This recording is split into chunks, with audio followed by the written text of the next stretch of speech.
नमस्कार वानर सेना। मैं हूं आपकी एजुकेटर नवोमिता भट्टाचार्य जी, जिन्हें आप नोबिता मैम के नाम से जानते हो। और आज हम पहुंच गए केमिकल रिएक्शंस एंड इक्वेशन। वैसे तो ये पहला चैप्टर है, लेकिन हम लोगों ने थोड़ा उल्टा शुरू किया और आप लोग बेताबी से बेसब्र इंतजार कर रहे थे कार्बन एंड इट्स कंपाउंड्स का। तो मैंने पहले चौथा चैप्टर ले लिया और आज मैं पहुंच गई हूँ पहले चैप्टर पे। तो चलो पहले चैप्टर को भी कंप्लीट करते। बच्चे ये रिकॉर्डेड होने वाला है, मतलब रिकॉर्डेड ही चल रहा है, ठीक है। रिकॉर्डेड वीडियो है तो प्लीज देख जरूर लेना। ऐसा नहीं होना चाहिए कि मैम ने ये रिकॉर्डेड पढ़ाया तो नहीं देखेंगे क्योंकि हमारी मैम से बात ही नहीं हो रही थी, तो ऐसे कैसे हम देख ले। ये नहीं करना, ठीक है, क्योंकि चैप्टर इंपॉर्टेंट है। और आपको पता है कि सिर्फ केमिस्ट्री से आपके 25 मार्क्स आने हैं। बोर्ड का डेट शीट भी निकल आया है।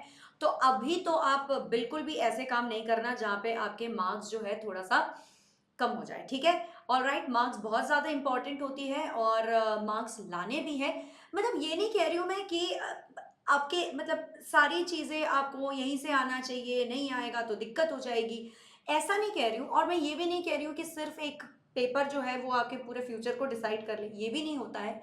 लेकिन फिर भी कहीं हद तक, कुछ हद तक जो होती है ना, मार्क्स बहुत ज़रूरी होता है। क्योंकि लोग पूछ लेते हैं अक्सर कि कितने आए मार्क्स, और फिर वो बताते वक्त थोड़ा सा हिचकिचाहट नहीं होना चाहिए। और अभी अगर आप पढ़ लोगे तो आपका जो है क्लास 11th एंड 12th वो बहुत आसान जाने वाला है। और बोर्ड एग्जाम बहुत प्रेडिक्टेबल होता है, तो आप लोग बहुत डरे वैसे जो होते हो ना, बहुत सहमे वैसे होते हो, मत सोचो इतना। अच्छा ही जाएगा। प्यारा सा एग्जाम है, सब कुछ आता है आप लोगों को। हम पढ़ा भी रहे हैं आपको इस तरह से कि आपको सारी चीजें आ जाए। तो चलो, without much further ado, let us start with it, chemical reactions and equation. अब देखो, केमिकल रिएक्शंस एंड इक्वेशंस को पहले पढ़ने से पहले, अपन जब और छोटे थे ना, क्लास 7th 8th में थे, तो हमारे पास एक चैप्टर था फिजिकल और केमिकल चेंजेस को लेके। और उस चैप्टर में हमने पढ़ा था कि फिजिकल चेंजेस का क्या मतलब होता है बच्चा। फिजिकल चेंजेस का मतलब होता है जहां पे हम देख रहे हैं कि कोई चीज ना, उसके फिजिकल अपीयरेंस मतलब हुलिया बदल रहा होता है, लेकिन एक्चुअली में कोई अंदर से कोई रिएक्शन नहीं हो रहा होता है, ठीक है। मतलब अगर आप उसको ध्यान से देखोगे तो आपको समझ आ जाएगा कि इसमें कोई नई प्रोडक्ट बन के नहीं निकल आ रही है। जरा ध्यान से देखो इसको। मेल्टिंग ऑफ आइस, अरे यार बर्फ पिघल रहा है तो पानी ही ना निकलेगा। बर्फ अगर पिघल जाए तो आप में से किसी ने एक्सपेक्ट किया था कि सोना निकलेगा? सोना मैम, मैं तो धनी हो जाऊंगा बर्फ पिघला के। नहीं निकल सकता, पॉसिबल ही नहीं है। तो इसे क्या कहोगे आप? Physical change. क्यों? क्योंकि हुलिया बदल रहा है। क्या हो रहा है? बस हुलिया बदल रहा है यहाँ पे, ठीक है। लेकिन रस्टिंग ऑफ आयरन को देखो, अगर आयरन में, लोहे में जंग लग गई तो क्या आप उसे फिजिकल चेंज बुला सकते हो? क्योंकि लोहे में एक बार जब जंग लग जाए बच्चा, तो वो फिर लोहा लोहा नहीं रहता है, वो तो लोहे का ऑक्साइड बन गया है। और उसको ना आप यूं करोगे तो शायद आप तोड़ भी सकते हो, लेकिन आपको पता होगा कि लोहा तो आप नहीं तोड़ सकते, बिल्कुल नहीं तोड़ सकते, है ना। Exactly my point. और ठीक इसी तरह दूध में से एक बार जब कर्ड बन जाए, मतलब दही जम गई, तो उसी दही से क्या आप वापस से दूध बना सकते हो? पॉसिबल ही नहीं है बच्चे, पॉसिबल ही नहीं है। तो इन्हें हम फिजिकल चेंजेस के नाम से जानते थे। और केमिकल चेंजेस हम उन्हें बुलाते थे जहां पे कि बॉन्ड टूट रहा होता है, फिर बॉन्ड बन रहा होता है, और फाइनली जाके आपको एक रिएक्टेंट से कोई दूसरा प्रोडक्ट बनता हुआ नजर आ रहा है, उसे हम एक केमिकल रिएक्शन के नाम से जानते थे। और जैसे कि मैंने अभी आपको एग्जांपल दिया, फॉर्मेशन ऑफ कर्ड, दही जम जाए तो वो एक केमिकल चेंज है। लोहे पे जंग पड़ जाए तो वो भी एक केमिकल चेंज है। इन्हें आप फिजिकल चेंज के नाम से नहीं कह सकते, क्योंकि इनकी तो हुलिया भी बदल रही है, इनका तो चेहरा भी बदल रहा है, और साथ में अंदर से अंदर भी कुछ हो रहा है ना। यस, अंदर का मामला जो है उसमें भी कोई ना कोई बदलाव आ रही है, और इसीलिए इन्हें हम केमिकल चेंज कहते हैं। क्योंकि यहाँ पे बॉन्ड बनती है, बॉन्ड टूटती है, पहले तो बॉन्ड टूटती है, फिर बॉन्ड बनती है, और फिर जाके ये एक नए प्रोडक्ट में जो है इनका इनका क्या कहते हैं, रिजल्टेंट, मतलब रिजल्ट जो होता है वो एक नया प्रोडक्ट होता है। समझे बच्चे? ठीक है, इतना काफी है। चलो जी आगे बढ़ते हैं। अब देखो, फिजिकल और केमिकल चेंजेस का एक साफ साफ डिफरेंशिएशन मैं यहाँ पे लेके आई हूँ, एक फोटो चिपका के लेके आई हूँ, ताकि आप लोगों को समझ आ जाए और आप लोगों का ज्यादा टाइम वेस्ट ना हो। पहले मैं लिख लिख के पढ़ा रही थी, लेकिन बच्चों ने मेरे से कहा है कि मैम आप लिख के मत पढ़ाइए, आप जो है ना वो फोटो या आप पहले से ही जो है लिखा हुआ लेके आइए और आप अंडरलाइन करके पढ़ा दीजिए। क्योंकि अब अगर आप लिख लिख के पढ़ाते हो तो टाइम वेस्ट होता है। तो मैंने वही किया कि, और अभी तो डेट शीट पे निकल आया है, तो बच्चे टाइम वेस्ट तो हम कतई नहीं कर सकते, बिल्कुल नहीं कर सकते। तो हाँ जी, फिजिकल चेंज को देखिए, चेंज इज टेम्पररी, ठीक है। अब देखो, बर्फ को पिघलाकर जब आपने पानी बनाया, अब उसी पानी को अगर आपने दोबारा से फ्रिज में डाल दिया तो क्या वो बर्फ बन जाएगा? बिल्कुल बन जाएगा। तो क्या हम कह सकते हैं कि चेंज यहाँ पे टेम्पररी है? बिल्कुल कह सकते हैं कि चेंज यहाँ पे टेम्पररी है, ठीक है। और अगर आप केमिकल चेंज की बात करो तो केमिकल चेंजेस को अगर आप देखोगे ना, तो वहां चेंज परमानेंट दिखती है, यानी कि एक बार वो चेंज हो गया तो उसे आप दोबारा वापस लेके नहीं आ सकते। मतलब एक बार लोहे पे जंग पड़ गई तो क्या उस जंग वाले रस्टेड आयरन से कभी आपने देखा है कि आपने लोहा बनाया? नहीं बन सकता, पॉसिबल ही नहीं है, नामुमकिन है, बिल्कुल नामुमकिन, ठीक है। कोई नई चीज नहीं बनती है फिजिकल चेंज, ठीक है। लेकिन ये जो है ना, ये रासायनिक बदलाव है। यहाँ पे एक नई सब्सटेंस आपको बनते हुए दिख रही होगी, जिसकी प्रॉपर्टी बिल्कुल ही अलग होगी रिएक्टेंट से, बिल्कुल अलग होगी रिएक्टेंट से बच्चे। कोई अगर चेंज है, ठीक है, और कोई अगर फिजिकल चेंज है, उसको आप रिवर्स भी कर सकते हो। जैसे कि अभी मैंने बताया ना कि बर्फ पिघल गया है, पानी बन गया है, पानी को दोबारा से फ्रिज में रख दो, फिर से बर्फ बन जाएगा, है ना। जैसे कि इवापोरेशन और कंडेंसेशन, इवापोरेशन और कंडेंसेशन होता रहता है, होता रहता है ना। तो ये क्या चीज है? इवापोरेशन, कंडेंसेशन, ये क्या चीज है बच्चा? ये तो नेचर का एक साइक्लिंग प्रोसेस ही है ना। नेचर क्या करता है? साइकिल बना रहा होता है। एक बार इवेपोरेशन होता है, फिर कंडेंसेशन होता है, बारिश गिरती है, फिर इवेपोरेशन होता है, फिर कंडेंसेशन होता है, बारिश गिरती है। तो ये एक देखो, ये रिवर्सिबल सा चीज है। मतलब ये बदलाव हो भी गया ना, तो उसको आप वापस उसके ओरिजिनल स्टेट पे लेके आ सकते हो। लेकिन यहाँ पे जो बदलाव हो गया है ना, उसे आप वापस अपने ओरिजिनल स्टेट पे, मतलब एक बार अगर जो बन गया, जैसे वो सलमान खान नहीं कहते कि एक बार जो मैंने कह दी तो फिर तो मैं अपनी भी नहीं सुनता हूं, तो ये भी वही है। एक बार जो बदलाव हो गया उसके बाद ही किसी और की नहीं सुनते हैं, और इसको आप ओरिजिनल स्टेट पे बिल्कुल नहीं लेके आ सकते। अब जरा यहाँ पहुंचो, यहाँ देखो, एनर्जी मे और मे नॉट बी रिलीज्ड और अब्सॉर्ब। यहाँ जरूरी नहीं है कि एनर्जी लगेगी ही, जरूरी नहीं है कि ये एनर्जी रिलीज करेगा, हो भी सकता है, नहीं भी हो सकता है, इसके ऊपर है, अपने ऊपर है ना। ये ज्यादा सुनता नहीं है, फिजिकल चेंज की अगर बात करें तो ये ज्यादा सुनता नहीं है। ये कहेगा मेरी मर्जी, मैं चाहे ये करूं, मैं चाहे वो करूं, मेरी मर्जी, ठीक है। लेकिन केमिकल चेंज की अगर हम बात करें तो केमिकल चेंजेस में हमेशा ही आपको एनर्जी रिलीज होते हुए दिखेगी, एनर्जी अब्सॉर्ब होते हुए दिखेगी। ऐसा क्यों होता है? ऐसा इसीलिए होता है क्योंकि केमिकल चेंज करवाने के लिए बेटा, सबसे पहले मैंने क्या कहा था, बॉन्ड टूटती है और फिर जाके बॉन्ड बनती है। तो बॉन्ड को तोड़ने के लिए एनर्जी नहीं दोगे तो क्या करोगे? तुम का ऐसे जाकर बॉन्ड को तोड़ दोगे का? हाँ, बॉन्ड तुम्हारा क्या लगता है? तुम्हारे मामा और तुम्हारे चाचा का बेटा का बॉन्ड लग रहा है? वो नहीं। और ये तो ऐसा बॉन्ड है जो कि एटॉमिक लेवल पे है, तो वो बॉन्ड तो तुम्हें दिखाई भी नहीं दे रहा, तो तुम कैसे जाके तोड़ दोगे भाई? तोड़ ही नहीं सकते तुम, तोड़ ही नहीं सकते तुम ऐसे। तो यहाँ पे जो है एनर्जी देनी पड़ेगी, वो एनर्जी जाके उस बॉन्ड को तोड़ेगा, और फिर जो है वही एनर्जी कन्वर्ट होके बॉन्ड जो है वो बन भी जाएगी। समझे? समझे मेरे भ्रष्ट बुद्धि बालकों? चलो आगे बढ़ते हैं। अब देखो, केमिकल इक्वेशन क्या होता है, ठीक है। केमिकल इक्वेशन क्या होता है बच्चा? एक रिप्रेजेंटेशन होता है। मतलब जैसे आप, आपके क्लास में, मान लो आप 10th ए में हो, ठीक है। मान लो आप अगर 10th ए में हो तो आपके क्लास का कोई क्लास मॉनिटर होगा। तो वो क्लास मॉनिटर क्या है? सबसे पहले डांट किसको मिलती है? क्लास मॉनिटर को मिलती है ना, टीचर से। टीचर से क्लास मॉनिटर को मिलते हैं। हो सकता है आपका क्लास मॉनिटर जो है वो थोड़ा चुगलखोर हो, जैसे ही आपने बात की उसने जो है बोर्ड में लिखना शुरू कर दिया बॉयज गर्ल्स लिख लिया उसने, ठीक है ना। यहाँ पे लिख दिया अवंतिका, यहाँ पे लिख दिया उसने राहुल। क्यों? क्योंकि राहुल और अवंतिका बात कर रहे थे। हो सकता है, हो सकता है, ऐसे ऐसे क्लास मॉनिटर्स होते हैं। लेकिन वही क्लास मॉनिटर जब जब क्लास में चौक खत्म हो, जब जब क्लास में डस्टर ना हो, और जब जब पूरा क्लास शोर मचा रहा, तो सबसे पहले कौन डांट खाता है? Class monitor. क्यों? क्योंकि वो 10th ए आपके क्लास का रिप्रेजेंटेटिव है, ठीक है। वो रिप्रेजेंट कर रहा है पूरे क्लास 10th को। अरे भाई, अब प्रिंसिपल ने बुलाया तो पूरे क्लास, मतलब 40 के 40 बच्चे, 50 के 50 बच्चे, सब थोड़ी जाएंगे? नहीं जाते ना, ऐसे एक ही को बुलाया जाता है, तो तब वो ही जाता है, ठीक है। अब देखो, रिप्रेजेंटेशन, किसी केमिकल रिएक्शन को जब आप रिप्रेजेंट करते हो, किसी केमिकल रिएक्शन को जब आप रिप्रेजेंट करते हो, उसके सिंबल से, उसमें एरो लगा के, रिएक्टेंट्स को एक साइड लिख के, प्रोडक्ट्स को एक साइड लिख के, उससे समझ आता है कि यही केमिकल रिएक्शन हुआ होगा, यही बदलाव आया होगा, यही रासायनिक बदलाव आया होगा, और इससे हमें ये प्रोडक्ट मिले होंगे। समझ आ रही है? यस। तो जब आप ये एरो लगाते हो उसी को हम कहते हैं केमिकल इक्वेशन। सिर्फ एरो लगाने से काम नहीं चलेगा बाय द वे, एक साइड रिएक्टेंट लिखना पड़ेगा, रिएक्टेंट 2 या 3 रिएक्टेंट के बीच में प्लस साइन ऐड करना पड़ेगा, फिर एक एरो लगाओगे जो कि बता रहा होगा कि यहाँ रिएक्टेंट से यहाँ प्रोडक्ट बन रहा है। यानी कि मान लो आपके पास है ए और बी, ये दोनों रिएक्टेंट है। अब ए और बी जुड़ने के बाद आपको क्या मिलेगा, आपको मिलेगा सी प्लस डी। तो यानी कि ए और बी से ये जो है ये प्रोडक्ट बन रहे हैं सी प्लस डी। इस एरो का मतलब है रिएक्शन इधर से इधर जा रही है। इस एरो का क्या मतलब है, इस एरो का मतलब है रिएक्टेंस जो है यहां से यहां जा रही है। समझ आ रही है बात आपको? रिएक्टेंट कहां से कहां जा रही है, यहां से यहां जा रही है।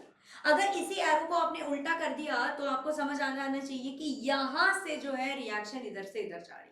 समझ आ रहा है बात इतना? ठीक है, चलो आगे बढ़ते हुए। अब देखो क्या होता है कि रिप्रेजेंटेशन ऑफ केमिकल इक्वेशन, ठीक है, किसी भी केमिकल रिएक्शन को जब आप रिप्रेजेंट करते हो तो आप दो तरीके से कर सकते हो। या तो आप वर्ड इक्वेशन लिख सकते हो, मतलब मैग्नीशियम को पूरा स्पेलिंग करके लिखो, MAGNESIUM, इस तरह से लिखो। ऑक्सीजन को भी आप स्पेलिंग करके लिखो, OXYGEN। और फिर इन दोनों के बीच में एक एडिशन सिंबल देके और इधर एक एरो सिंबल लगा के फिर आप लिखो, पूरा स्पेल करके लिखो magnesium oxide, MAGNESIUM, magnesium oxide, इस तरह से लिखो। तो जो प्रोडक्ट लिखते हो ना, प्रोडक्ट को आप राइट साइड में लिख दो। देखो मैं अगर बोर्ड के साइड खड़ी हो जाऊं तो इधर आपका राइट साइड आएगा, इधर आपका लेफ्ट साइड आएगा, ठीक है। और आप भी जब फोन को देख रहे होंगे तो आपके लेफ्ट हैंड साइड में रिएक्टेंट आएगा और इधर जो है आपका राइट हैंड साइड आएगा, ठीक है। तो लेफ्ट साइड में आपको रिएक्टेंट लिखना है, राइट साइड में आपको क्या करना है, प्रोडक्ट लिखना है। बच्चे इसको याद रखना, ठीक है। अब आप क्या कर सकते हो, देखो हर बार एग्जाम में अगर बोले इस तरह से लिखने के लिए तो अभी आपके पास फिर भी थोड़ा बहुत समय है। आप जब और बड़े हो जाओगे और जब आप जेई नीट या किसी और एग्जाम, कॉम्पिटिटिव एग्जाम को लिख रहे होगे तो बहुत फास्ट फास्ट फास्ट फास्ट आपको रिएक्शंस भी लिखनी होती है, बहुत फास्ट फास्ट आपको कैलकुलेशंस भी करना होता है ना। तब आप क्या करोगे, तब क्या आप बार बार इस तरह से लिखोगे, और बार बार जब इस तरह से लिखोगे तो सोचो बच्चे नोट्स आपका कितना बड़ा हो जाएगा। आप इमेजिन करो, आइंस्टाइन को नोबेल प्राइज मिला है थियरी ऑफ रिलेटिविटी के लिए, ठीक है। तो उन्होंने तो फिजिक्स में कुछ इस तरह से किया। अब मानो कोई केमिस्ट है जिसको नोबेल प्राइज मिला है, कोई याद ही नहीं आ रहा है, रदरफोर्ड को शायद मिला था, रदरफोर्ड को शायद मिला था, है ना। तो उन्होंने जब केमिस्ट्री में जब उन्हें मिला तो क्या वो बार बार इस तरह से लिख लेते, या तो एक नोबेल प्राइज के लिए जो पेपर लिखा होगा मान लो कि वो 5 पेजेस का था, इस तरह से अगर MAGNESIUM प्लस OXYGEN ऐसे करके लिखते तो वही पेपर 10 पन्ने का बन जाता है यार, है ना। तो सब लोगों को अपने लाइफ आसान करने का मौका चाहिए, कोई भी ये नहीं चाहता कि लाइफ जो है मेरा बहुत ज्यादा तकलीफमंद हो। तो इसीलिए हमने यहां से भी इसको छोटा कर दिया और हम जो है मैग्नीशियम को Mg लिखने लगे। क्यों Mg लिखने लगे, अब ये भी जो चीज है ये भी आपने क्लास 9th में एटम्स एंड मॉलिक्यूल्स वाले चैप्टर में पढ़ा होगा कि हाइड्रोजन को H लिखते हैं, हीलियम को He लिखते हैं, लिथियम को Li लिखते हैं, बेरिलियम को Be लिखते हैं, बोरोन को B, कार्बन को C, नाइट्रोजन को N, ऑक्सीजन को O, फ्लोरीन को F, नियोन को Ne, और उसके बाद फिर क्या आता है, सोडियम आता है। सोडियम को Na लिखते हैं, बेरिलियम के नीचे मैग्नीशियम आता है उसको Mg लिखते हैं। ये क्या है, एलिमेंट का सिंबल है ये, ठीक है। और ऑक्सीजन का ये जो O2 लिखा है इसका मतलब क्या है, O2 का मतलब है कि हम ये कहना चाह रहे हैं कि ये ऑक्सीजन का एक मॉलिक्यूल है। ये क्या है, ये ऑक्सीजन का एक मॉलिक्यूल है और यहां से आपको जो है MgO बनता हुआ दिख रहा है। हालांकि इसे आप अगर बैलेंस कर दो, अभी हम बैलेंसिंग के बारे में पढ़ने वाले हैं, ये इक्वेशन बैलेंस्ड नहीं है क्योंकि इधर देखो ऑक्सीजन 2 है, 2 ऑक्सीजन का एटम है, इधर सिर्फ एक ही लिखा है, तो यानी कि ये बैलेंस्ड इक्वेशन नहीं है। अब हम बैलेंस करना भी सीखेंगे, ठीक है। तो पहली बात ये आती है कि मैम बैलेंस करना हम क्यों सीख रहे हैं। तो बच्चा अगेन दोबारा मैं वापस जाऊंगी क्लास 9th में। देखो अभी थोड़े दिनों पहले ना आपके जानू सर ने एक वीडियो बनाई थी कि क्यों क्लास 9th बहुत ज्यादा इंपॉर्टेंट है, और सही बात है कि क्लास 9th है बहुत इंपॉर्टेंट। वो इसलिए क्योंकि क्लास 9th में जो आप ये लॉ सीखते हो ना, law of conservation of mass, उसी के ऊपर डिपेंडेंट होके आपको ना बैलेंस करना पड़ता है बच्चा, ठीक है। उसी के ऊपर डिपेंडेंट होते हो आप बैलेंस करते वक्त। और बैलेंस आप क्यों कर रहे हो, क्योंकि mass is never created, mass is never destroyed, yes. Just like that energy is never created, energy is never destroyed. तो क्या होता है कि एक फटाक लगती है तो गाल इस तरह से घूम जाता है ना, गाल इस तरह से घूम जाता है। तो ये जो फटाक लगा, इसमें देखो आपके मम्मी या पापा वैसे तो आप लोग मार नहीं खाते हो, हमारे वक्त हम बहुत मार खाते थे बच्चे वैसे, तो हमें तो 2-4 पड़ती थी। Again I am not saying it's right, शायद नहीं है वो चीज़ बिल्कुल भी राइट, और होना भी नहीं चाहिए, पर हमने खाया तो इसीलिए मैं जोक कर रही हूँ उसके ऊपर, ठीक है। आप ऑफेंड मत हो जाना, आप लोगों को नहीं पड़ती होगी, वो अच्छी चीज़ है, नहीं पड़ती बहुत अच्छी चीज़ है वैसे, लेकिन हमारे टाइम पे हमें पड़ती थी, तो मैं उसके ऊपर जोक कर रही हूँ। तो देखो ऐसे जब फटाक पड़ता था तो ये जो है ना मम्मी या पापा के हाथ की एनर्जी यहाँ पे पड़ा, यहाँ पे जैसे ही पड़ा तो क्या होता है, एनर्जी देखो कैसे, एनर्जी एनर्जी ने जो है अपना रूप रंग बदल दिया। कैसे रूप रंग बदला, लाल दाग आ गया हाथ का, और साथ में एक साउंड भी आया, फटाक एक साउंड भी आया है ना। तो वो क्या थी, देखो एनर्जी ने जो है अपना रूप रंग ट्रांसफर कर दिया, लेकिन एनर्जी बदली नहीं थी, एनर्जी को क्रिएट नहीं किया गया था, एनर्जी को डिस्ट्रॉय नहीं किया गया था, और सीधे आपका भी चेहरा इस तरह से गया। तो कुछ ठीक इसी तरह जब जो भी मास आपने लिया होगा एक साइड में ना, वही मास को जो है यहाँ पे आपको कन्वर्ट करना होता है, आप उसे खत्म नहीं कर सकते, आप उसे खत्म बिल्कुल नहीं कर सकते। आप कोशिश करके भी देख लो, कितने भी बार कर लो ना, लेकिन आप फिर भी खत्म नहीं कर सकते। और यही चीज मैं कहना चाह रही हूँ कि टोटल मास किसी एलिमेंट का जो कि एक रिएक्टेंट के माध्यम में या प्रोडक्ट के माध्यम में प्रेजेंट है, वो बिल्कुल सेम होना चाहिए, ठीक है, वो बिल्कुल सेम होना चाहिए। तो चाहो चलो एक एग्जांपल देखते हैं। सबसे पहले हमने मान लो ले लिया है वही पुराना वाला जो Mg+O2 वाला जो एक्सपेरिमेंट था, उसी को मान लेते हैं। तो ये देखो हमने Mg लिया है यहाँ पे, और यहाँ पे हमने O2 लिया है, और यहाँ पे हमें मिल गया MgO। ये हमारा स्केलेटन है। इसे क्या कहते हैं बच्चे, इसे हम कहते हैं हमारा स्केलेटन रिएक्शन, ठीक है। इसे क्या कहते हैं, इसे कहते हैं स्केलेटन इक्वेशन। मतलब सबसे पहले आपने हड्डी बनाया, अब हड्डी के ऊपर ना मांस चढ़ाओगे, हड्डी के ऊपर तो मांस चढ़ता है ना, एग्जैक्टली exactly। तो देखो यहाँ पे आपके पास राइट हैंड साइड में देखो जरा, राइट हैंड साइड में आपको दिख रहा है एक मैग्नीशियम है, ठीक है, और लेफ्ट हैंड साइड में भी आपको दिख रहा है कि एक ही मैग्नीशियम है। बहुत बढ़िया, अच्छी बात है ये तो। लेकिन राइट हैंड साइड में देखो, सॉरी लेफ्ट हैंड साइड में देखो, ऑक्सीजन के एटम 2 है, दिख रहा है आपको, ऑक्सीजन का एटम 2 है। और राइट हैंड साइड में अगर आप देखोगे तो ऑक्सीजन का एटम तो सिर्फ एक है। यहाँ गड़बड़ हो गया, गोलमाल है भाई, गोलमाल है, ठीक है। अब हमें क्या करना है, तो हम ना क्या करेंगे, देखो मैग्नीशियम तो एक है, मैग्नीशियम तो एक है, इधर भी मैग्नीशियम एक है। अब ऑक्सीजन को बैलेंस करने के लिए ना हम इसे मल्टीप्लाई करते हैं, किससे, इधर 2 था तो हमने 2 से 1 को मल्टीप्लाई कर लिया, इधर 1 था तो इधर 1 को 2 से मल्टीप्लाई कर लिया। जब हमने ये किया तो हमें मिला कि यहाँ पे Mg, यहाँ पे O2 और यहाँ पे 2MgO बन गया, लेकिन फिर से हमने कुछ गड़बड़ कर दिया। अब हमारा मैग्नीशियम जो है वो मेल नहीं खा रहा, तो अब हम क्या करेंगे, अब हमने देखा कि इधर 2 मैग्नीशियम है और इधर 2 ऑक्सीजन भी है, लेकिन इधर देखो एक ही मैग्नीशियम है लेकिन ऑक्सीजन 2 है। तो अब हमें क्या करना पड़ेगा, यहाँ पे हमें 2 से मल्टीप्लाई करना होगा, और जैसे ही हमने 2 से मल्टीप्लाई कर दिया तो अब हमारे पास जो रिएक्शन आएगी वो रिएक्शन बन जाएगी 2Mg+O2, जिससे मिल जाएगा हमें 2MgO, ठीक है। और ये हमारा बैलेंस्ड रिएक्शन या बैलेंस्ड इक्वेशन बनता है। आया समझ बच्चों, वेरी नाइस, ठीक है। चलो आगे बढ़ते हैं, एक और एग्जांपल लेते हैं। ये तो आसान सा था, अब एक थोड़ा सा कॉम्प्लिकेटेड एग्जांपल लेते हैं। देखो अगर आपने लिया Fe जो कि पानी के साथ रिएक्ट कर रहा है और ये बना रहा है Fe3O4 और साथ में बना रहा है H2, तो यहाँ देखो Fe एक है, यहाँ देखो Fe3 है, ठीक है। इस साइड देखो 3 आयरन है, इस साइड एक ही आयरन है। यहाँ देखो हाइड्रोजन 2 है, यहाँ पे भी हाइड्रोजन 2 है, चलो बढ़िया है। यहाँ देखो ऑक्सीजन 1 है लेकिन यहाँ ऑक्सीजन 4 है बच्चे। तो अब हमें क्या करना पड़ेगा, इस आयरन को जो है हम 3 से मल्टीप्लाई करते हैं, ठीक है। इस आयरन को हम 3 से मल्टीप्लाई करते हैं और इस आयरन को हम 1 से मल्टीप्लाई करते हैं, ताकि दोनों तरफ इक्वल इक्वल हो जाए। जब ये इक्वल इक्वल हो गया तो हमें दिख रहा है कि हमने क्या किया, हमको यहाँ पे 3Fe करना पड़ेगा और हमें यहाँ पे 3Fe करना पड़ेगा ताकि ये समान समान हो जाए। तो ये 3Fe हो गया, यहाँ पे भी 3Fe हो गया, ठीक है। Making sense, okay. चलो आगे बढ़ते हुए, आगे बढ़ते हुए अब उसको इसी तरह से लिखना। देखो अभी 3Fe लिखा है, वाटर लिखा है, Fe3O4 लिखा है और हाइड्रोजन लिखा है।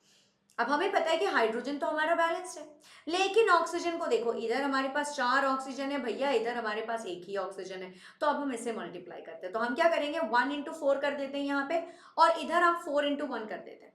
तो जैसे हम 1 इंटू 4 करेंगे तो हमें यहाँ पे 4 लिखना पड़ेगा, यहाँ पे 4 लिखना पड़ेगा कि नहीं लिखना पड़ेगा, 4 लिखना पड़ेगा यहाँ पे।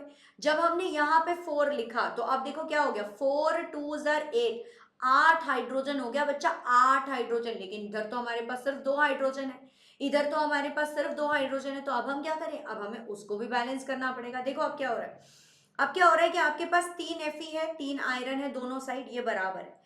एक साइड में हाइड्रोजन जो है 8 है, लेकिन इधर साइड में हमारे पास हाइड्रोजन सिर्फ 2 है। ऑक्सीजन हमारे पास बैलेंस हो गया 4 और 4, बिल्कुल सही बात है। अब आगे बढ़ते हुए हमें क्या करना पड़ेगा, हमें जो है हाइड्रोजन को जो है बैलेंस करना पड़ेगा। तो हमने क्या किया, 2 इंटू 4 कर दिया, तो यहाँ पे भी 8 हो गया।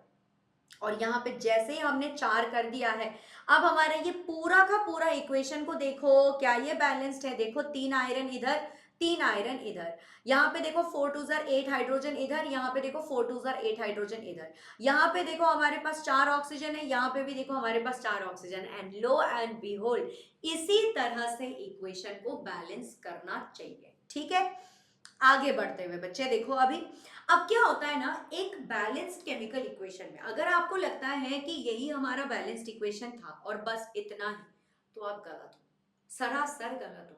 क्योंकि यहाँ पे देखो आप कितना कुछ बता सकते हो। क्या आपको नहीं बताना चाहिए था कि ये आयरन जो है ये सॉलिड है या गैस है या लिक्विड है? ये जो पानी आपने लिया ये लिक्विड था, ये स्टीम था, या फिर ये वाटर आइस था, क्या था ये? आप बता सकते हो। अब ये सॉलिड था कि ये हाइड्रोजन गैस था, क्या था ये?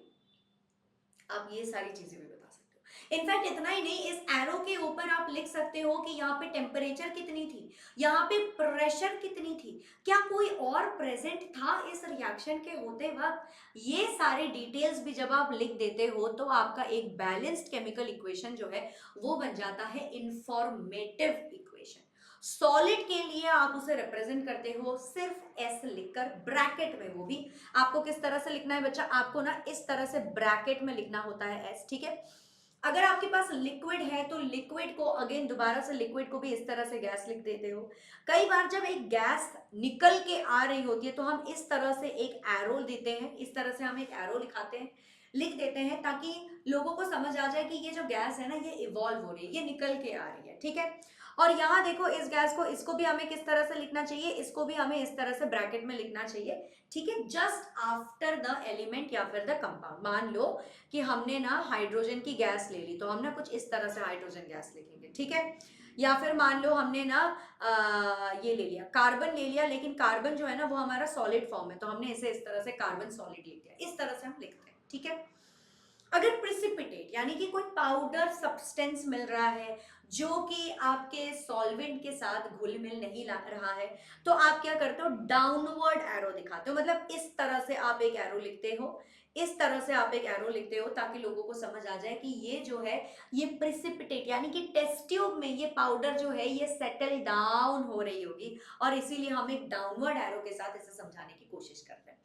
अब कई बार आपका जो सोल्यूशन होता है वो पानी में घुल मिला हुआ होता है, घुल मिल लौंडा, लौंडा नहीं, यहाँ पे घुलमिल घुलमिल क्या हो रहा है, घुलमिल घुलमिल कोई सॉल्यूट होगा। ठीक है, अब वो सॉल्यूट लिक्विड भी हो सकता है, गैस भी हो सकता है, सॉलिड भी हो सकता है। तो जो सॉल्यूट है वो अगर पानी पानी जो कि सॉल्वेंट है अगर उसमें प्रेजेंट है, तो हम ए क्यू लिखते हैं। ए क्यू का मतलब क्या होता है बच्चा, ए क्यू का मतलब होता है मेरे बच्चे एक्वस। क्या होता है, एक्वस का मतलब होता है ए क्यू। ठीक है, एक्वस सोल्यूशन हम इसे बोलते हैं।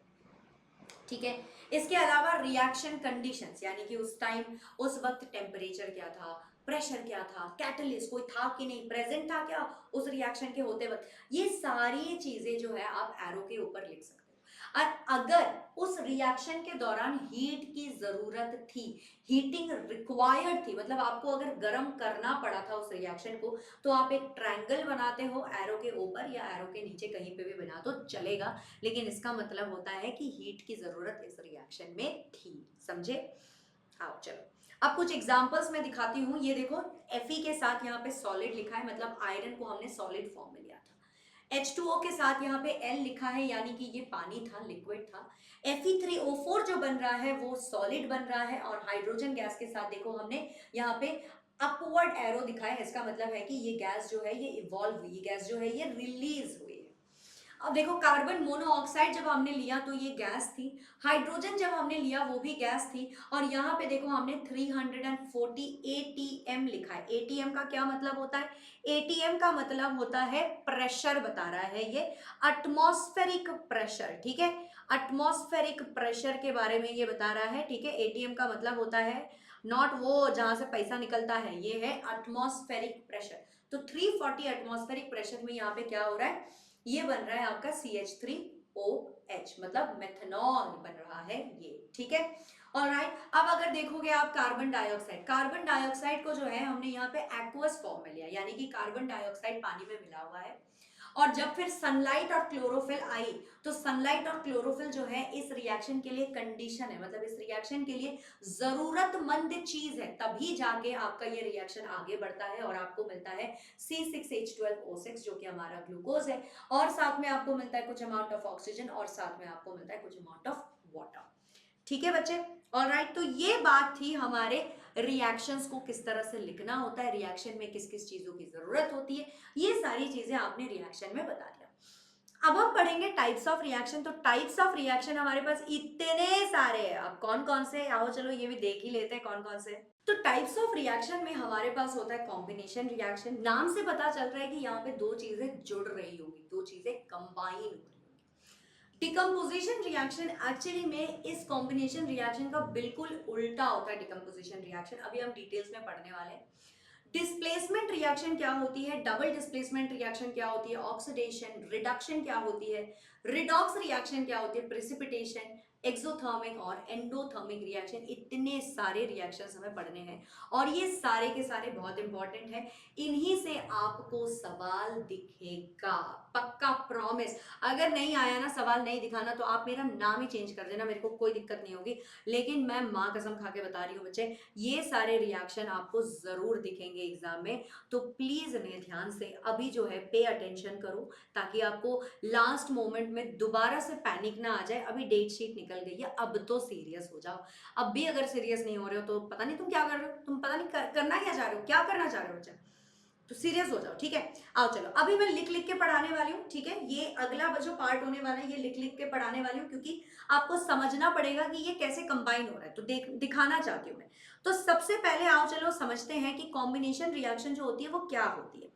इसका डेफिनेशन हम क्या लिख सकते हैं, ठीक है। इसका डेफिनेशन हम ये लिख सकते हैं कि रिएक्शन, यार एक सेकेंड जरा, ये जो है ना मेरा, इसको जरा हम थोड़ा सा इसको ऐसा करते हैं कि एप्पल पेंसिल जो है ना, इसका जरा सेंसिटिविटी को थोड़ा बढ़ाते हैं, ठीक है। तो रिएक्शन इन विच, देखो ये लिखा नहीं जा रहा, पता नहीं क्यों नहीं लिखा जा रहा, ऐसा क्यों हो रहा है मेरे साथ। एक बार डिस्कनेक्ट करते हैं इसको, अब लिखा जा रहा है ना बढ़िया सा। हाँ, रिएक्शन इन रिएक्शन नहीं, ये तो गलत है। आओ चलो दोबारा से लिखते हैं इसको, ठीक है। अ रिएक्शन इन विच, ये तो मैं बस देखना चाह रही थी कि मेरा पेंसिल काम कर रहा है कि नहीं। तो अ रिएक्शन इन विच, ठीक है यार, इसकी सेंसिटिविटी को कुछ तो हो गया है थोड़ा सा, देखते हैं। अ रिएक्शन इन विच, देख रहे हो इसकी सेंसिटिविटी को कुछ तो हुआ है। A reaction in which two or more reactants, मतलब एक या दो या दो से ज्यादा रिएक्टेंट्स जो होते हैं, दो या दो से ज्यादा रिएक्टेंट्स जो कंबाइन करते हैं, ठीक है। जब ये कंबाइन करते हैं, कंबाइन का मतलब क्या होता है बच्चा, जुड़ जाना, ठीक है, एडिशन होना, ठीक है। और जुड़ने के बाद जब ये एक सिंगल प्रोडक्ट बना रहे हैं, जुड़ने के बाद जब ये एक सिंगल प्रोडक्ट बना रहे हैं, उसे हम क्या कहते हैं, उसे हम कहते हैं कॉम्बिनेशन रिएक्शन, ठीक है। उसी को हम कहते हैं कॉम्बिनेशन रिएक्शन बच्चे, ठीक है। आ रहा है समझ, ठीक है। To form single product is combination reaction. आओ चलो एग्जाम्पल देखें। तो सबसे पहला एग्जाम्पल हम लेंगे बर्निंग ऑफ कोल। अगर मैं कोयले को जला दूं तो क्या हो जाएगा? कोयला जल जाएगा। कोयला पहले से जला हुआ है और कितना जलेगा, पर जलता है, कोयला भी जलता है, आपको पता है ना। हाँ, तो देखो कार्बन ले लिया मैंने, ठीक है, और ये जो कार्बन है ये हमारी सॉलिड फॉर्म में कार्बन होती है। अब इसका आप रिएक्शन करवाओ जरा ऑक्सीजन से। ऑक्सीजन जो है ये हमारी गैस फॉर्म में है, ठीक है।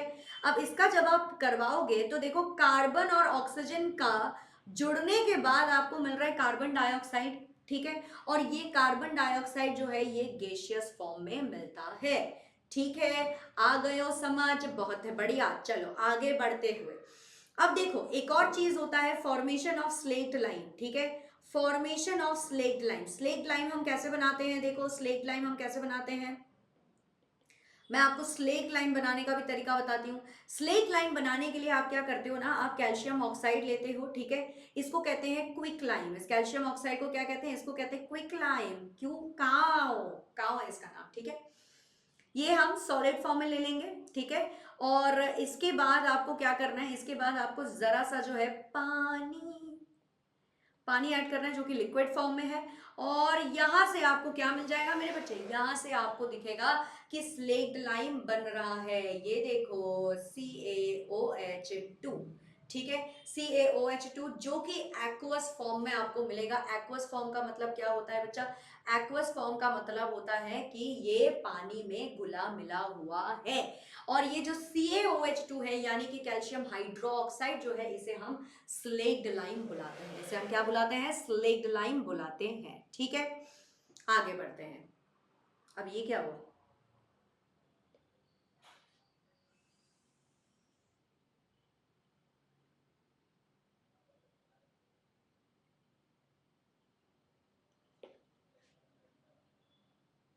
हाँ, अब हम बढ़ते हैं डिकम्पोजिशन रिएक्शन। डिकम्पोजिशन रिएक्शन क्या होती है? डिकम्पोजिशन रिएक्शन बहुत ही आसान होता है बच्चा। डिकम्पोजिशन रिएक्शन को समझने के लिए बस ये यूं सोच लो, कॉम्बिनेशन रिएक्शन को आपने उल्टा कर दिया, सीधे सीधे आपने उसे अगर उल्टा कर दिया तो आपको क्या मिल जाएगा? आपको मिलेगा कुछ इस तरह से। एक ऐसा रिएक्शन जिसमें कि एक सिंगल रिएक्टेंट, ठीक है, जिसमें कि एक सिंगल रिएक्टेंट जो है वो टूट टूट के टूटा एक परिंदा ऐसे टूटा। परिंदा नहीं टूट रहा है, रिएक्टेंट जो है वो टूट रहा है। और जैसे ही ये रिएक्टेंट जो है ये ब्रेक डाउन होता है, ब्रेक डाउन होने के बाद ये क्या बनता है? ये टू और मोर प्रोडक्ट बनाता है। तो reaction in which a single reactant break down to form two or more products,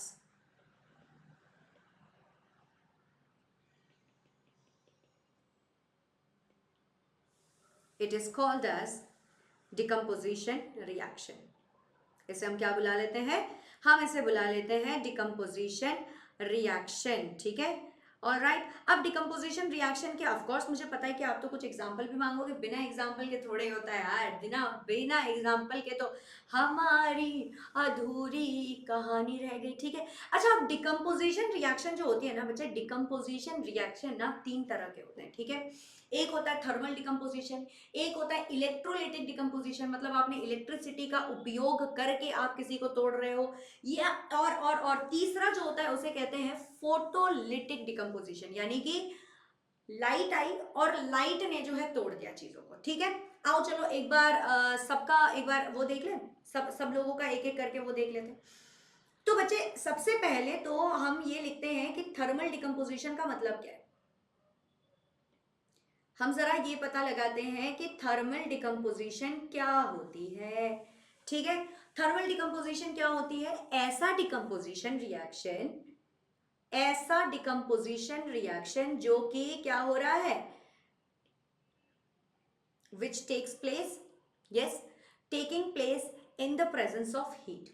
ये लिख दो आप, ठीक है, आप सीधे सीधे लिख दो टेकिंग प्लेस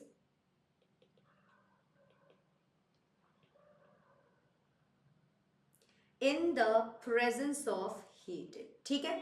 ऑलराइट बच्चे, ओके। अब देखो आप कि क्या होगा यहाँ पे, ठीक है। थर्मल डिकम्पोजिशन का मैं आपको एग्जांपल देती हूँ। थर्मल डिकम्पोजिशन ये है FeSO4, ठीक है। आप ले लो 2 मोल ले लो, चलो इसका, ठीक है, चलो 2 मोल ले लो। अब इसको जब आप हीट करोगे ना मेरे बच्चे, इसको जब आप हीट करोगे तो आपको दिखेगा कि ये बना रहा है Fe2O3 यानी कि फेरिक ऑक्साइड। साथ में ये देखो यहाँ पे सल्फर ऑक्साइड है ना, सल्फर टेट्रा ऑक्साइड है, मतलब S भी है और 4 ऑक्सीजन है, तो ये बन जाएगा आपका सल्फर डाइऑक्साइड, ठीक है। और साथ में ये सल्फर ट्राइऑक्साइड भी आपको बना के देगा, तो इसे कहते हैं थर्मल डिकम्पोजिशन। इसके और भी एग्जाम्पल है, जैसे कि आप लाइमस्टोन ले लो, मतलब कैल्शियम कार्बोनेट ले लो, उसको जरा सा हीट करोगे तो वो क्विक लाइम बन जाएगा और साथ में कार्बन डाइऑक्साइड भी दे देगा, ठीक है। तो ऐसे ऐसे और भी बहुत सारे एग्जाम्पल होते हैं, ठीक है। अब जरा इस डिकम्पोजिशन रिएक्शन को हम जरा और आगे बढ़ाते हैं और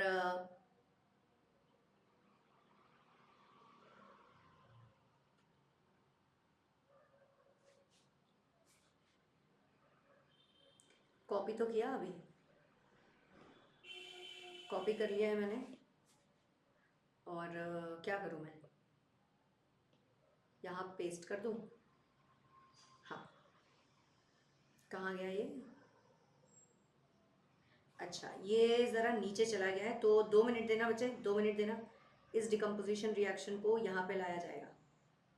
हाँ, अब देखो हमें दूसरा डिकम्पोजिशन रिएक्शन भी पढ़ना है। दूसरा डिकम्पोजिशन रिएक्शन हमारे पास क्या है, हमारे पास जो दूसरा डिकम्पोजिशन रिएक्शन है ना बच्चे, वो है हमारा फोटोलिटिक डिकम्पोजिशन और क्या है, इलेक्ट्रोलाइटिक डिकम्पोजिशन। तो आओ चलो इसके भी बारे में जल्दी जल्दी से पढ़ लेते हैं, ठीक है। ऑल राइट जी, तो फोटोलिटिक डिकम्पोजिशन आप तो बहुत ही अच्छे से समझ रहे होंगे कि फोटोलिटिक डिकम्पोजिशन में क्या हो रहा है कि आपको बस लाइट का इस्तेमाल करना है, जैसे कि अभी मैं क्लास लेते हुए कर रही हूँ, बस मैं डिकम्पोज नहीं हो रही हूँ, और मेरी आंखें और क्या कहते हैं सब कुछ आपको मैं दिखाई दे रही हूँ, बेसिकली आपको मेरा चेहरा दिखाई दे रहा है ना।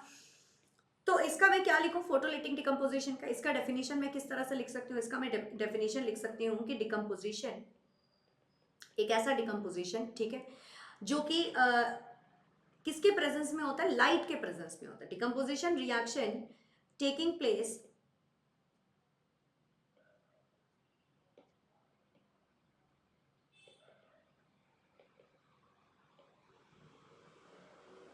Taking place in the presence of light, इसे हम कहते हैं फोटोलिटिक डिकम्पोजिशन, ठीक है।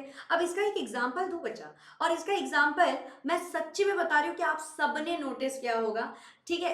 स्पेशली ना फोटोग्राफी में इसका बहुत ज़्यादा इस्तेमाल किया जाता है, स्पेशली अगर आप देखोगे कि अगर आप 2 AgBr लो और यहाँ पे अगर आपको सनलाइट मिल गई, ठीक है, यहाँ पे अगर आपको सनलाइट मिल गई तो ये क्या बन जाएगा, ये बन जाएगा Ag, ठीक है, 2 मोल्स ऑफ Ag, और साथ में आपको जो है Br2 की गैस आपको अलग से मिल जाएगी, ठीक है। एक और दूसरा जो है हमारे पास, दूसरा कौन सा है बच्चे, दूसरा है हमारे पास इलेक्ट्रोलाइटिक डिकम्पोजिशन। और इलेक्ट्रोलाइटिक डिकम्पोजिशन आई थिंक हम सबको पता चल ही गया होगा कि हम जो है वो वाटर का जो इलेक्ट्रोलाइसिस करवाते थे, याद है आप लोगों को वाटर का जो इलेक्ट्रोलाइसिस करवाते थे, एग्जैक्टली तो मैं यहाँ पे लिख सकती हूँ कि decomposition reaction taking place in the presence of electricity, ठीक है। रिएक्शन, मैं हट जाऊंगी, 2 मिनट देना, taking place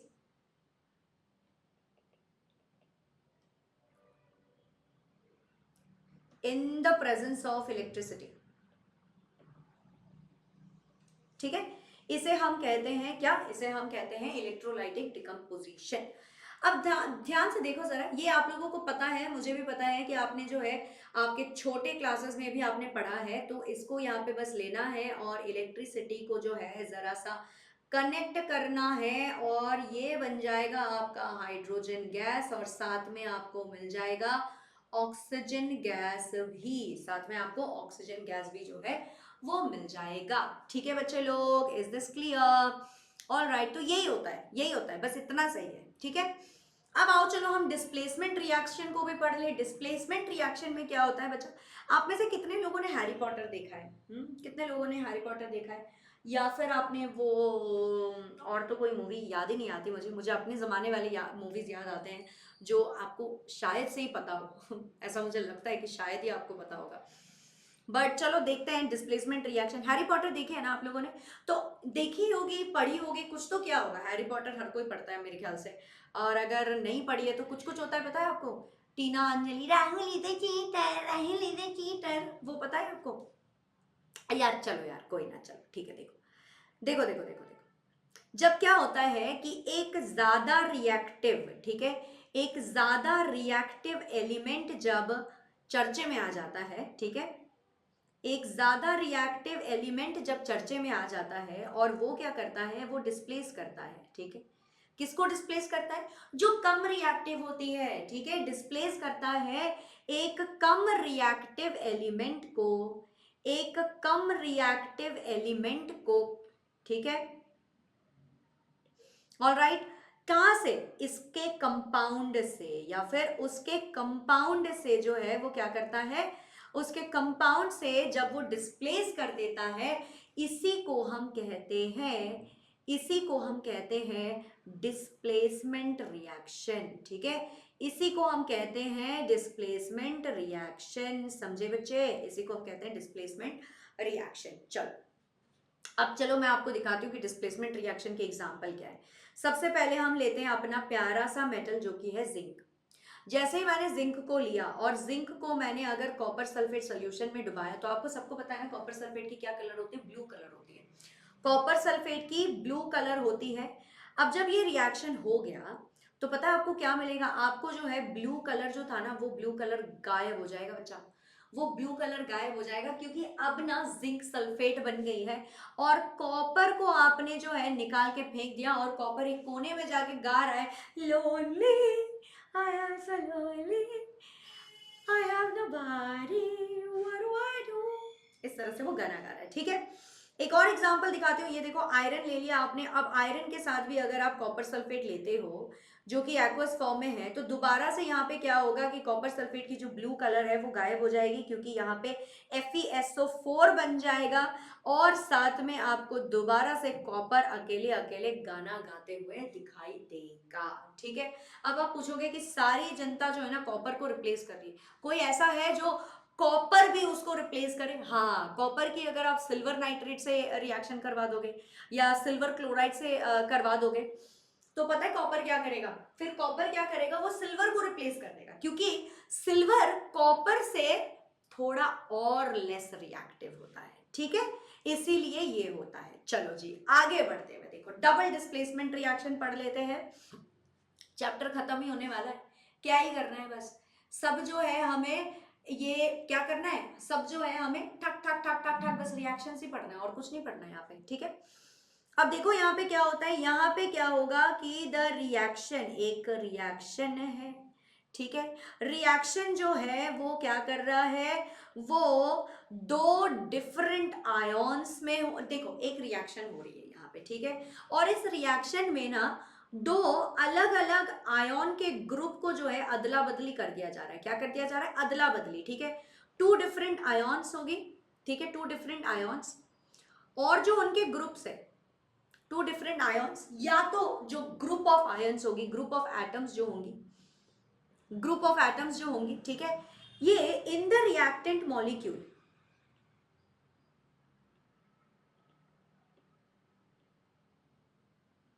in the reactant molecules, ठीक है, रिएक्टेंट मॉलिक्यूल्स आर डिस्प्लेस्ड, क्या हो जाएंगे, ये डिस्प्लेस्ड हो जाएंगे, क्यों, क्यों, अरे इसी को तो कहते हैं डबल डिस्प्लेसमेंट रिएक्शन, क्या क्यों हो रहे हैं बस अदला बदली कर रहे हैं वो, ठीक है। तो एक ऐसा रिएक्शन जहां पे दो आयन या फिर उनके ग्रुप ऑफ एटम्स क्या कर रहे हैं, वो रिएक्टेंट मॉलिक्यूल्स को डिस्प्लेस कर रहे हैं, मतलब अदला बदली हो जा रहा है। अभी मैं एग्जांपल दिखाऊंगी ना तो आपको समझ आ जाएगा, ठीक है। It is called double displacement reaction, ठीक है, इसी को हम कहते हैं डबल डिस्प्लेसमेंट रिएक्शन, इसी को हम कहते हैं डबल डिस्प्लेसमेंट रिएक्शन। अब मैं एग्जांपल देती हूं आपको और एग्जांपल से साफ और अच्छे से समझ में आएगा। तो मान लो मैंने ले लिया है सोडियम सल्फेट, ठीक है, मैंने ले लिया है सोडियम सल्फेट और साथ में मान लो मैंने ले लिया है बेरियम क्लोराइड। अब आपको पता है कि सोडियम को बेशुमार प्यार है क्लोराइड के आयन से, ठीक है, हमेशा से। सोडियम ने जैसे क्लोरीन देखा उसको लगता है कि भाई बेशुमार प्यारे अच्छा, कुछ तो गाना आ गया याद, मुझे पता नहीं कौन सा गाना ये था, आई थिंक बहुत ही पुराना गाना है, मैं मेरे बचपन का गाना होगा ये, ये तो मेरे बचपन का गाना होगा, ठीक है। अब यहाँ देखो क्या हो रहा है, यहाँ पे क्या हो रहा है कि ये BaSO4 बन रहा है, ठीक है। BaSO4 जो कि सॉलिड है, तो क्या हुआ, बेरियम ने सल्फेट के साथ किया, कुछ कुछ होता है, ठीक है। और सोडियम ने जैसे ही क्लोरीन को देखा, उसने कहा कि भाई तू क्यों बेरियम के साथ है यार, इसको खिसका कहीं और, मैं तेरे पास आता हूं। और बस यूं ही कुछ मुलाकात हुई और बन गया ये सोडियम क्लोराइड। और ये क्या बना, ये बना आपका बेरियम सल्फेट। तो बस बात ही खत्म, इतना ही है डबल डिस्प्लेसमेंट रिएक्शन। इसमें पता नहीं क्या आप लोग इतना टेंशन लेते रहते हो कि मैम हमें तो समझ ही नहीं आया, मैम हमें तो समझ ही नहीं आया, मैम जरा ये समझा दो। अब देखो ऑक्सीडेशन भी आप लोगों को समझाती हूँ, बहुत बहुत ही आसानी से आपको ऑक्सीडेशन समझाती हूँ।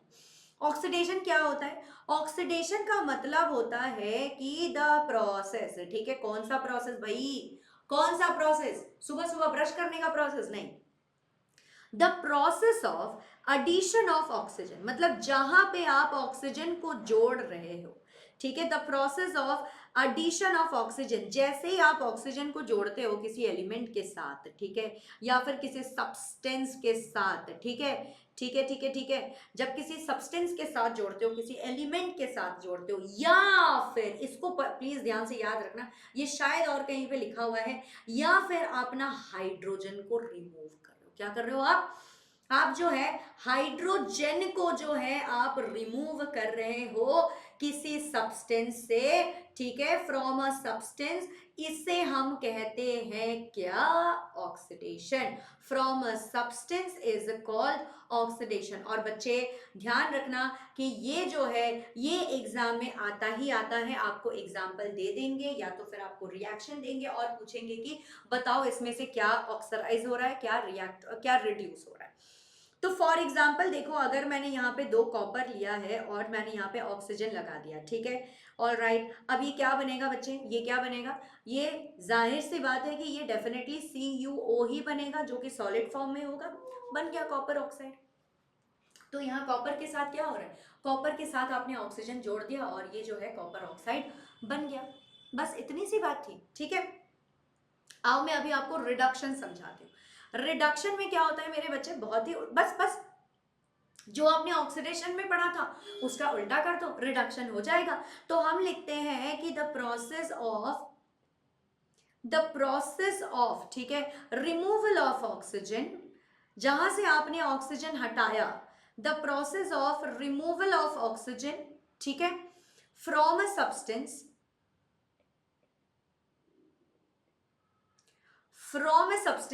ठीक है, और एडिशन ऑफ हाइड्रोजन। जब आप हाइड्रोजन को ऐड करते हैं, या तो फिर आप हाइड्रोजन को जब ऐड करते हैं, ठीक है, उसे हम क्या कहते हैं बच्चे, yes, to a substance, hydrogen to a substance, इसे हम कहते हैं मेरे बच्चे, टू अ सब्सटेंस, इसे हम क्या कहते हैं, यस, वेरी गुड, आपने बिल्कुल सही समझा है, इसे हम कहते हैं रिडक्शन। तो आओ चलो इसका भी एक एग्जांपल देख लें। इसका एग्जाम्पल अगर मैं देखूं तो देखो देखो देखो देखो, जो मैंने ऊपर रिएक्शन लिया था उसी का मैं उल्टा करके दिखाती हूँ आपको। अगर मैंने कॉपर ऑक्साइड ले लिया, ठीक है, और कॉपर ऑक्साइड के साथ अगर मैंने हाइड्रोजन जोड़ दिया है, तो यहाँ पे आपको क्या मिल जाएगा मेरे बच्चे, यहाँ पे आपको मिल जाएगा कॉपर, जो कि है सॉलिड स्टेट में, ठीक है। और आपको जो है पानी जो है वो वाटर लेके भाग जाएगा, पानी जो है ना वो वाटर लेके भाग जाएगा। तो यहाँ पे देखो क्या हो गया, कॉपर के साथ रिडक्शन हो गया, कॉपर से आपने जो है ऑक्सीजन हटा दिया। और कैसे हटाया, ये आपने किया है, आपने ऑक्सीजन तो हटाया लेकिन हाइड्रोजन को जोड़ने के बाद आपने ऑक्सीजन हटाया, इसी को कहते हैं रिडक्शन।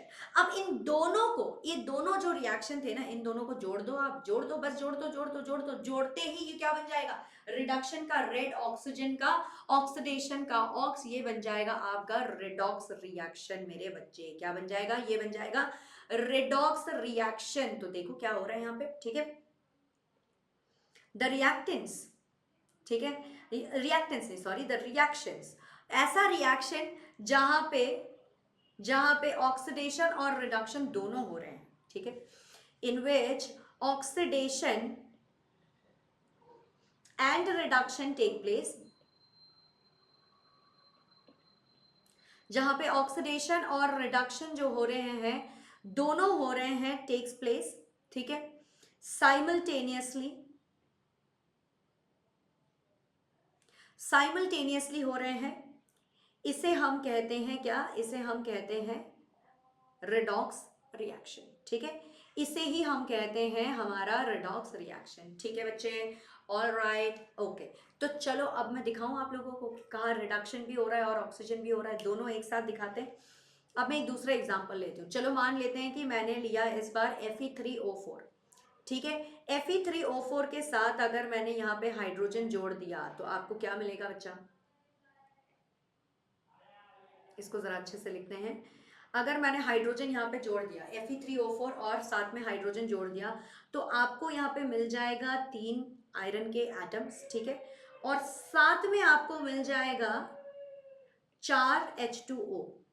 अब यहाँ हो क्या रहा है, इसको जरा ध्यान से देखो। ठीक है, देखो आयरन के से आपने क्या किया है, आयरन से आपने ऑक्सीजन को हटा दिया है। ठीक है, आयरन से आपने ऑक्सीजन को हटा दिया तो क्या मैं कह सकती हूँ कि यहाँ पे रिडक्शन हो रही है? क्या मैं ये कह सकती हूँ कि यहाँ पे रिडक्शन हो रही है क्योंकि आयरन के साथ ऑक्सीजन जुड़ा हुआ था और वहां से मैंने ऑक्सीजन को हटा दिया है। Very nice. ठीक है, और हाइड्रोजन को देखो जरा ध्यान से बच्चा, हाइड्रोजन के साथ क्या हो रहा है कि हाइड्रोजन के साथ जो है यहाँ पे ऑक्सीजन जुड़ रहा है, तो क्या मैं इसे ऑक्सीडेशन बुला सकती हूँ? बिल्कुल बुला सकती हूँ। तो एक ऐसा रिएक्शन जहां पे रिडक्शन भी हो रही है और ऑक्सीडेशन भी हो रही है, इसे हम कहते हैं रिडॉक्स रिएक्शन। यहाँ तो कोई शक डाउट कुछ भी नहीं होना चाहिए मेरे ख्याल से, है क्या किसी को? मुझे तो नहीं लगता कि आप लोगों को होना चाहिए, बिल्कुल भी नहीं होना चाहिए वैसे तो। ठीक है, आओ चलो आगे बढ़ते हैं। अब अगला जो सवाल है हमारा, सवाल तो नहीं है, प्रेसिपिटेशन रिएक्शन है हमारे पास। अब प्रेसिपिटेशन रिएक्शन बच्चे क्या होती है ये भी देख लेते हैं। ठीक है, प्रेसिपिटेशन रिएक्शन एक बार देख लेते हैं। सब कुछ तो सही चल रहा है, ठीक है, हाँ सब कुछ ही सही चल रहा है, इंटरनेट भी सही चल रहा है, everything is going good, everything is going good. फिर पता नहीं ये पेन क्यों अटक रहा है, मुझे ये चेक करवाना पड़ेगा। ठीक है, हाँ जी, देखो प्रेसिपिटेशन रिएक्शन क्या होता है कि एक ऐसा केमिकल रिएक्शन, ठीक है, एक ऐसा केमिकल रिएक्शन जिसमें ना कुछ एक इनसॉल्यूबल सा सब्सटेंस निकल के आता है। मतलब आपने सारी चीजें जो सॉल्यूबल सॉल्यूबल हो सकती थी वैसा मिलाया, लेकिन फिर आपको ना किसी और कलर का कुछ पाउडरी सा सब्सटेंस दिख गया है जो कि घुल मिल भी नहीं रहा है उस पर्टिकुलर टेस्ट ट्यूब में। ठीक है, तो इसे इसे हम कहते हैं प्रेसिपिटेशन रिएक्शन। ध्यान से देखो इसका definition, chemical reaction which involves the formation of water,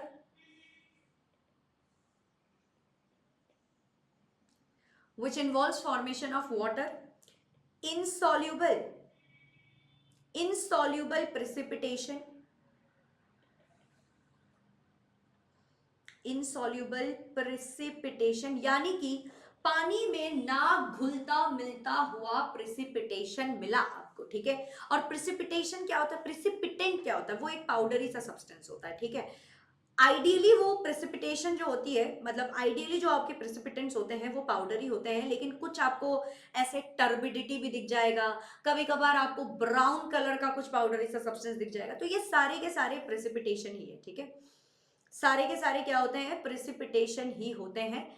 तो लिख देती हूं मैं यहाँ पे प्रेसिपिटेशन रिएक्शन। ठीक है, आओ चलो एक एग्जांपल देख लेते हैं जल्दी जल्दी से। देखो बच्चा, अभी थोड़ी देर पहले मैंने एक एग्जांपल लिया था ना, वो डबल डिस्प्लेसमेंट वाला जिसमें देखो Na2SO4 था और साथ में आपके पास था साथ में आपके पास था क्या, बेरियम क्लोराइड है ना, बेरियम क्लोराइड। अब इन दोनों के सम्मेलन से आपको क्या मिलेगा, आपको मिलेगा NaCl। ठीक है, NaCl तो पानी में घुलता मिलता है, लेकिन जो बेरियम सल्फेट है ना बच्चा, ये बेरियम सल्फेट जो है इसका आपको प्रेसिपिटेट मिलता है। इसका आपको क्या मिलता है, प्रेसिपिटेट मिलता है, मतलब व्हाइट कलर का पाउडरी सब्सटेंस आपको उसी टेस्ट ट्यूब में मिल जाएगा, आपको दिखेगा व्हाइट कलर का प्रेसिपिटेट है। ठीक है बच्चा, all right ji.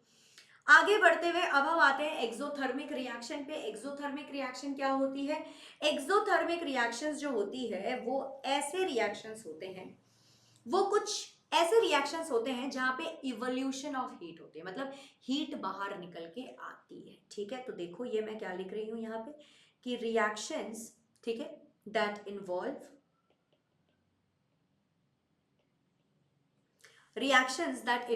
evolution of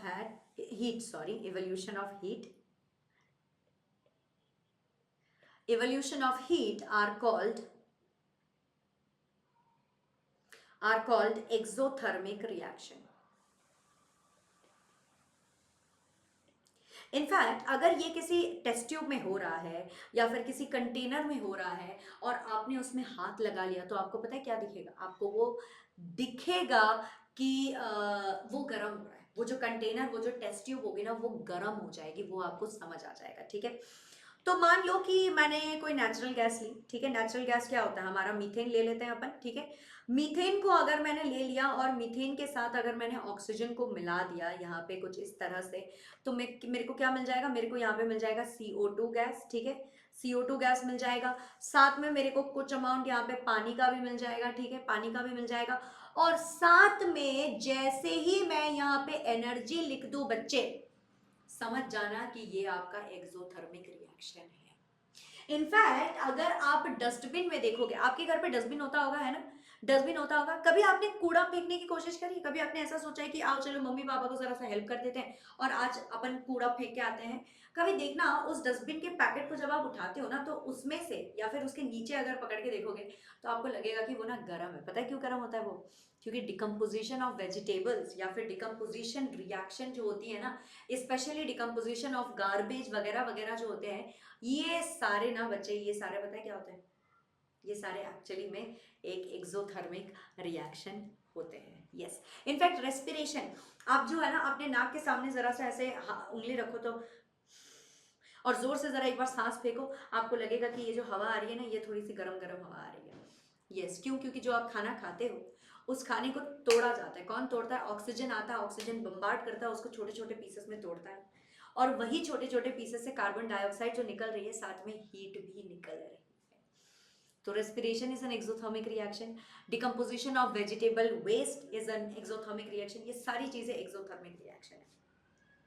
और अब हम फाइनली आते हैं बच्चा एंडोथर्मिक रिएक्शन के। इसके बाद हमें बस कोरोजन पढ़ना है, रैंसिडिटी पढ़ना है, और हमारी बातें खत्म, ठीक है। और हमारी बातें खत्म। चलो, एंडोथर्मिक रिएक्शन में हम क्या लिखते हैं? एंडोथर्मिक रिएक्शन में हमें पता होता है कि एक ऐसा रिएक्शन, ठीक है, एक ऐसा रिएक्शन जो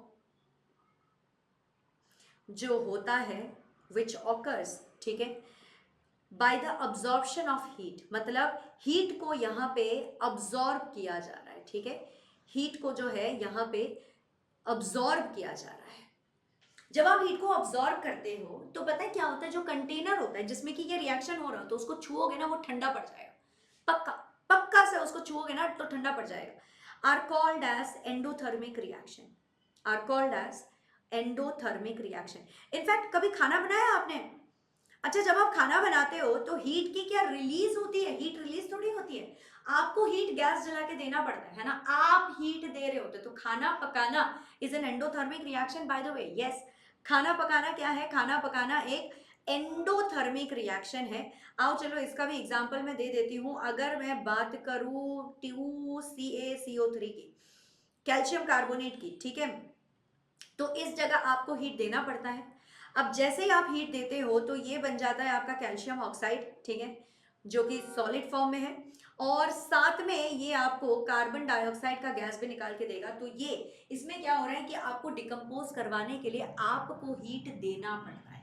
जब आप हीट देते हो तो कैल्शियम कार्बोनेट ने जो है हीट को अब्जॉर्ब किया है, और जब जब इसने हीट को अब्जॉर्ब किया है तब जाके ये टूटा है, ठीक है, तब जाके ये टूटा है।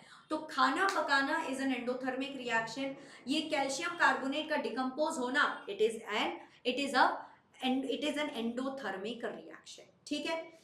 और अब हम फाइनली आते हैं हमारे आखिरी पड़ाव पे, जो कि है कोरोजन।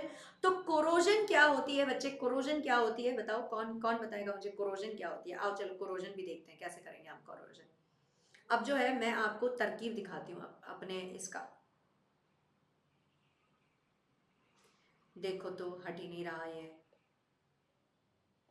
अब जाके हटाइए, है ना, अब जाके हटाइए। आओ इसमें हम क्या करेंगे, इसको हम वाइट कलर बनाते हैं। पहले तो वाइट कलर बना दिया इसमें, ठीक है। अब मैं कोरोजन लिखूंगी। देखो कोरोजन, कोरोजन क्या होता है मैं आपको टाइप करके लिख के बताती हूँ कोरोजन क्या होता है, ठीक है। द फेनोमेनन, ये देखो द फेनोमेनन, ठीक है, द फेनोमेनन। कहाँ? कौन सा फेनोमेनन? ऐसा कौन सा कार्यक्रम है जहां पे क्या होता है कि मेटल्स जो होते हैं, जहां पे मेटल्स जो होते हैं वो स्लोली स्लोली क्या करते हैं, स्लोली स्लोली इनको खा दिया जाता है। कौन खा लेते हैं, ठीक है, कौन खा लेते हैं, by the reaction of air water, ठीक है। एयर वाटर के रिएक्शन के जरिए से जो है, जब एक मेटल को आप ना खा लेते हो, आप तो नहीं खाते हो, एयर और वाटर ही है वो धीरे धीरे खा रहे होते हैं, ठीक है। इनफैक्ट सिर्फ एयर और वाटर क्यों, एयर और वाटर के साथ साथ कुछ अगर केमिकल्स आपके पास है ना, तो केमिकल्स भी अक्सर जो है कोरोड कर लेते हैं, स्पेशली एसिड्स, ठीक है। प्रेजेंट जो होते हैं ये क्या करते हैं, present in the atmosphere is called as, present in the atmosphere is called as corrosion, ठीक है। इसे हम कहते हैं कोरोजन, ठीक है। ये मैंने क्यों किया, क्योंकि जो है मेरा पेन मुझे पसंद नहीं आ रहा था, कि मेरा पेन जो है ना ये मेरे साथ थोड़ा सा बदतमीजी कर रहा था, तो वो मुझे पसंद नहीं आ रहा था, और इसीलिए जो है मैंने इसको यहाँ पे देखो लिख दिया, मैंने पूरा लिख दिया मैंने यहाँ पे।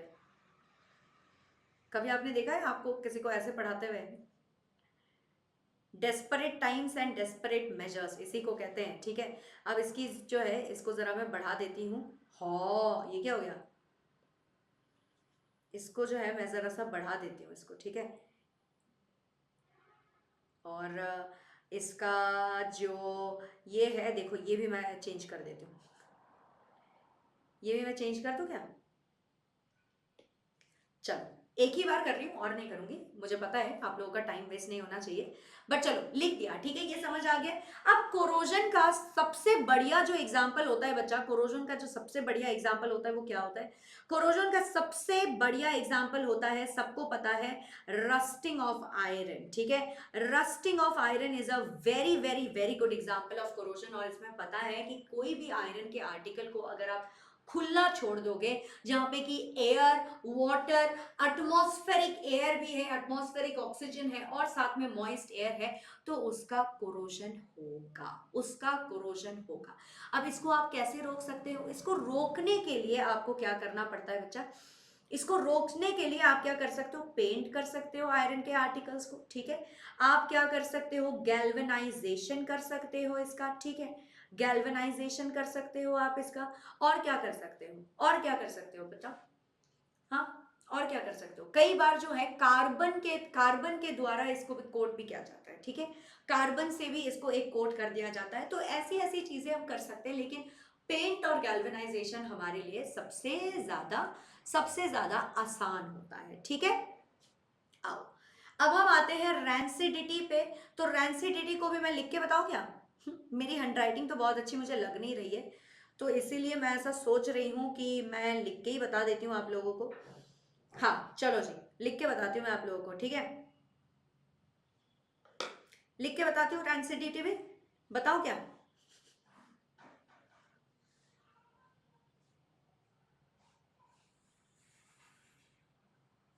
हाँ जी, तो देखो लिख के बताती हूँ मैं आपको रैंसिडिटी भी, ठीक है। द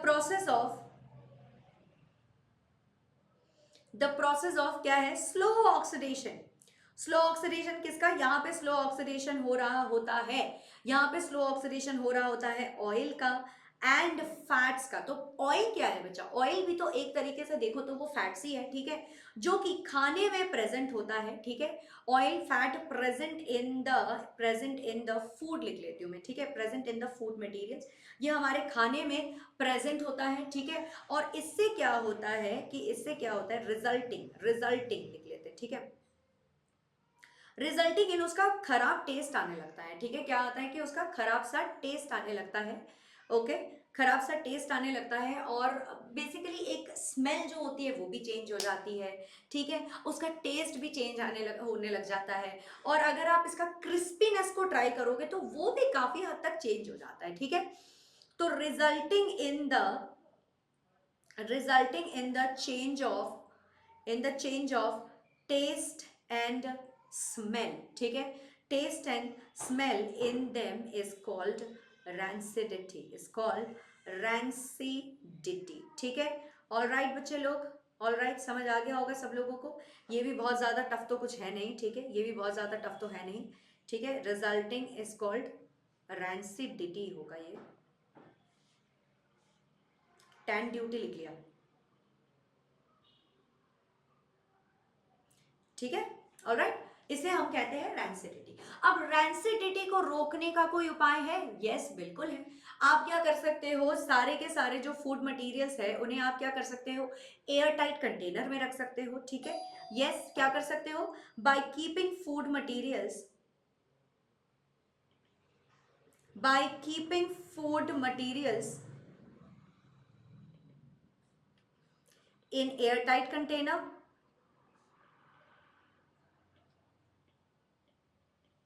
आप उसे एयरटाइट कंटेनर में रख सकते हैं, ठीक है।